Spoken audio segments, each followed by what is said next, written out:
चालू यावं जागेवर करतो. हाय हॅलो नमस्कार. रानात ऊस लागत चालू आहे. मालकीनबाई इकडं युरिया टाकायला लागल्यात. इकडं ऊस लावून चालू आहे. ऊस लावायचं चालू आहे. दुपारचा वेळ झालेला आहे तरी बी बघा.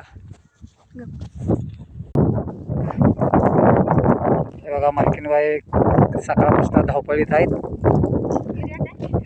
टाका लागल्यात. तसंच आता आज ऊस पूर्ण लावून घ्यायचं आहे म्हणून म्हटलं जरासं माणसं सांगितलेले आहेत. 10 माणसं सांगितले आहेत बाहेरची. तरी पण आता एवढ्यात पाणी येतात. 12 वाजता पाणी येतं आहे. मग तवा लावून सगळं मोकळं होतं आहे. तोपर्यंत हे बाकीची कामं आवरायला लागल्यात.